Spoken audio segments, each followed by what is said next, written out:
उस लंबे महीने के अंतिम दिनों में उसके घरेलू कलीसिया के पास्टर, जिसका नाम पैट था, अचानक रिबेका से मिलने आए। परमेश्वर के दास होने के नाते पास्टर पैट ने केवल यह तथ्य स्वीकार नहीं किया कि रेबेका को मरना था, बल्कि उन्होंने इस मामले को प्रभु के पास प्रार्थना में ले लिया। उसके बाद वह पास्टर आया और रिबेका से बात किया और बताया कि प्रभु ने उन्हें प्रकट किया है कि रेबेका का मरना परमेश्वर की इच्छा नहीं है। फिर उस पास्टर ने कहा कि मुझे पता है कि यह सुनने में अजीब लगता है, लेकिन मुझे विश्वास है कि प्रभु ने मुझे यह प्रकट किया है कि जो कुछ तुम्हारे साथ हो रहा है वह यह है कि कौ से तुम पर बहुत शक्तिशाली चुड़ैलों के एक समूह द्वारा हमला किया जा रहा है। तुम्हारी बीमारी इस हद तक इसलिए बढ़ गई है क्योंकि वे तुम्हारे खिलाफ दुष्ट आत्माओं की शक्तियां को भेज रहे हैं। क्या यह संभव है? क्या तुम्हारा किसी ऐसी चुड़ैल से संपर्क हुआ है जिसे तुम जानती हो? उस पास्टर के इतना कहने के बाद दोस्तों, अचानक रेबेका की आंखें खुल जाती हैं और रेबेका को सब कुछ समझ में आने लगता है।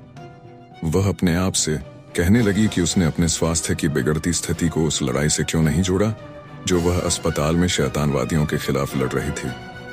उसने कभी पास्टर पैट से अपनी इन घटनाओं के बारे में बात नहीं की थी, इसलिए उसने उन्हें पिछले वर्ष के दौरान हुई हर चीज के बारे में बताया। पास्टर रेबेका की अस्पताल वाली बातों को सुनने के बाद गहरी चिंता में फर्श पर इधर उधर चहलकदमी करने लगा। फिर उसकी ओर मुड़ा और कहा, मुझे पूरा विश्वास है कि प्रभु की इच्छा यह नहीं है कि तुम मर जाओ। अब मुझे बिल्कुल भी संदेह नहीं है कि तुम्हारी बीमारी सीधे तौर पर जादू टोने का परिणाम है। हमें प्रार्थना करनी होगी और उन जादूगरों की शक्ति को रोकना होगा। और उसने सच में प्रार्थना की।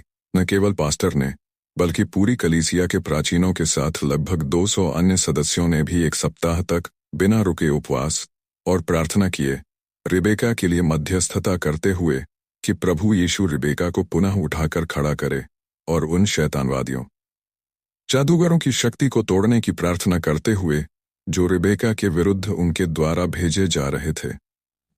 उस सप्ताह के अंत की ओर एक रात जब रेबेका बिस्तर पर लेटी हुई थी और बेहोशी की हालत में थी, प्रभु ने उसे वॉचमैन नी की पुस्तक में पढ़ा हुआ एक अंश याद दिलाया जो इस प्रकार कहता है, जब तक एक मसीही विश्वासी को स्पष्ट रूप से यह न पता हो कि प्रभु में उसका कार्य पूरा हो गया है और प्रभु उसे अब और यहाँ रहने की आवश्यकता नहीं समझते, तब तक उसे हर हाल में मृत्यु का विरोध करना चाहिए, चाहे उसके शरीर में मृत्यु के लक्षण मृत्यु से पहले ही दिखने लगे हों।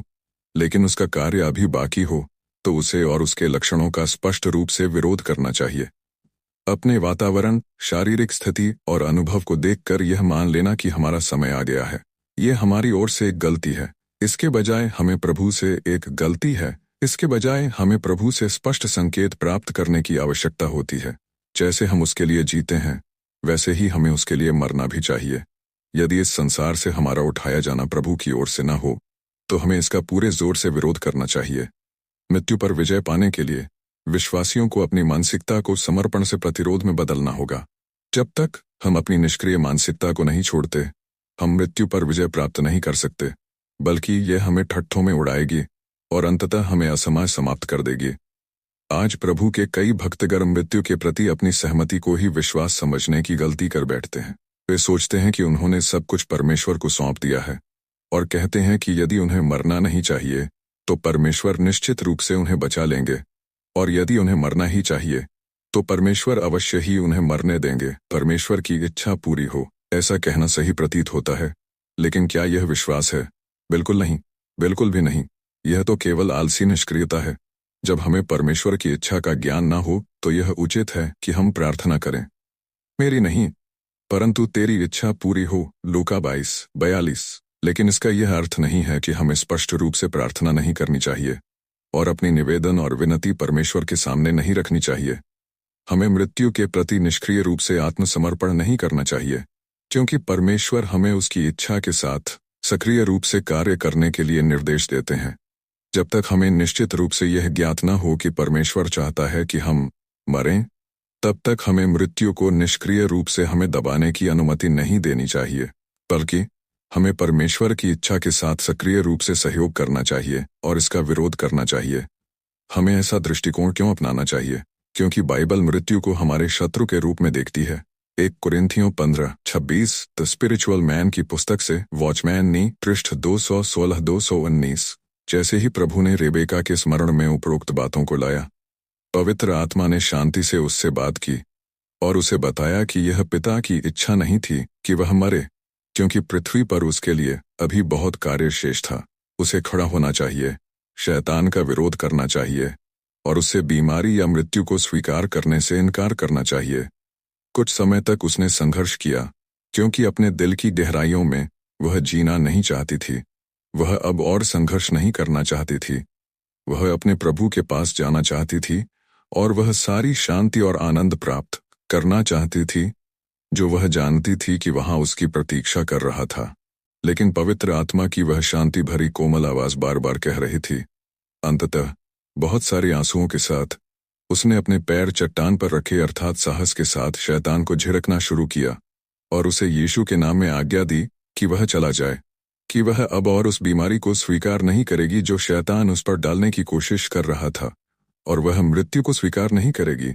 बाद में प्रभु ने रेबेका पर यह प्रकट किया कि वह उस रात केवल इसलिए उस तक पहुंच सके और उसे यह प्रकट कर सके कि वह उसे खड़े होने, लड़ने और मृत्यु का विरोध करने के लिए कह रहा था, क्योंकि पास्टर पैट और कलीसिया के प्राचीनों के साथ अन्य 200 लोग रेबेका के लिए शक्तिशाली तरीके से मध्यस्थता की प्रार्थना कर रहे थे।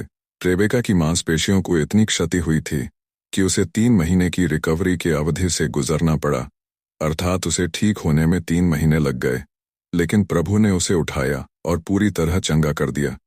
दोस्तों, अब युद्ध और अधिक तेज होने वाली थी, क्योंकि अब रेबेका अपनी शेष 2 वर्षों की ट्रेनिंग पूरी करने के लिए फिर से उसी मेमोरियल अस्पताल जाने का निर्णय लिया जहां से शैतानवादियों द्वारा उसे बीमार करके भेजा गया था। अंततः उस मुलाकात के लिए तैयार थी जिसे प्रभु ने एलेन के साथ आयोजित किया था, अर्थात वही प्रमुख जादूगरनी एलेन जिसने उसे मारने के प्रयास का नेतृत्व किया था।